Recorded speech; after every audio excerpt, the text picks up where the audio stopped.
নমস্কার বন্ধুরা, আজকে আমি তোমাদের সঙ্গে পেঁয়াজকলির একটা দুর্দান্ত রেসিপি শেয়ার করব। এখন যেহেতু শীতকাল, বাজারে কিন্তু পেঁয়াজকলি খুবই সস্তা। একঘেয়ে পেঁয়াজকলির রেসিপি না খেয়ে মুখের স্বাদ পরিবর্তন করতে দুর্দান্ত এই রেসিপিটি তৈরি করে নিতেই পারো। এইটা কিন্তু ভাত, রুটি, লুচি, পরোটা সবার সঙ্গেই খেতে ভালো লাগে। তো দেখো, এখানে পেঁয়াজকলিগুলোকে আমি আলাদা করে কেটে নিয়েছি, আর তার সঙ্গে নিয়েছি পেঁয়াজ, টমেটো, কাঁচা লঙ্কা, আলু আর ফুলকপি। তো চলো বন্ধুরা, দেরি না করে ভিডিওটা শুরু করা যাক।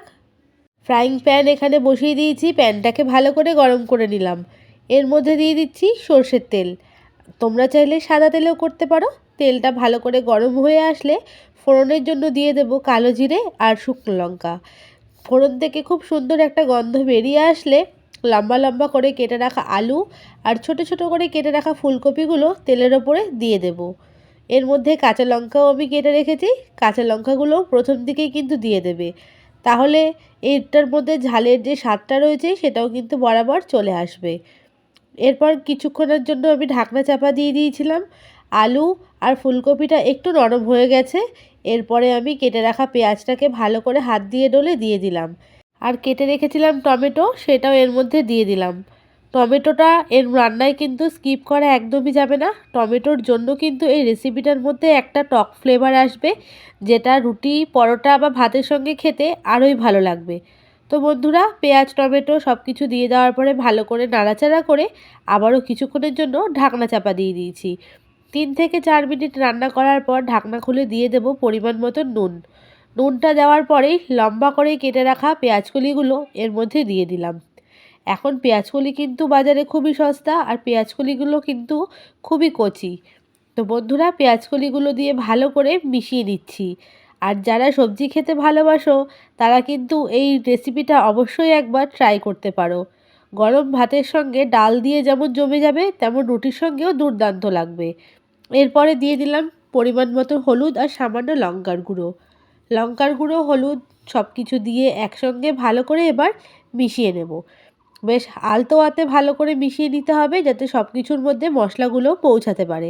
এরপর আবারও কিছুক্ষণের জন্য একটু ঢাকনা দিয়ে দেব।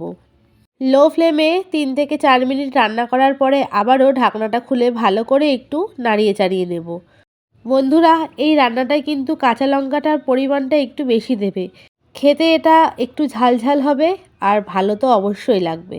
তো দেখো, সবজিগুলোকে ভালো করে নাড়াচাড়া করে সমস্ত মশলার সঙ্গে মিশিয়ে নিয়েছি।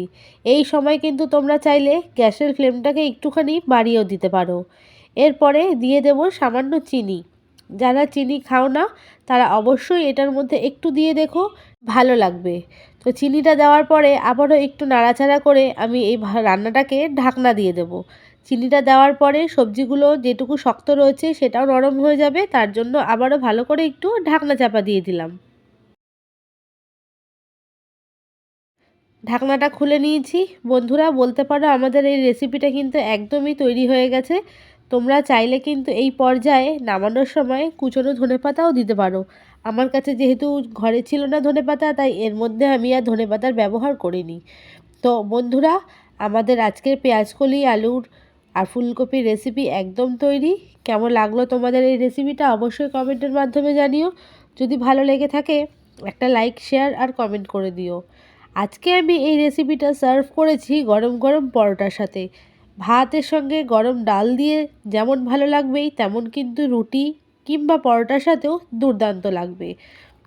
বানিয়ে নিয়েছিলাম গরম গরম পরোটা, আর তার সঙ্গে এই ভাজা। আজকে সকালের ব্রেকফাস্টটা কিন্তু একদম জমে গেছে। আর হ্যাঁ বন্ধুরা, তোমরা চাইলে কিন্তু এই রেসিপিটা ডিনারেও তৈরি করতে পারো। লাঞ্চে তো ভাতের সঙ্গে ভালো লাগবেই, সকালে ব্রেকফাস্টেও যদি থাকে এমন একটা দুর্দান্ত রেসিপি, তাহলে কিন্তু বিশেষ কিছুর আর প্রয়োজন নেই। যেসব নতুন বন্ধুরা আমার চ্যানেলে আসছো, তোমাদের সবাইকে রিকোয়েস্ট করছি চ্যানেলটাকে সাবস্ক্রাইব করে পাশে থাকার জন্য। আর পুরনো বন্ধুরা যারা প্রথম থেকে আমার পাশে আছো, তাদেরকে অনেক অনেক ভালোবাসা। আজকের মতো বিদায় নিচ্ছি। নেক্সট দেখা হবে কোনো ব্লগ ভিডিওতে।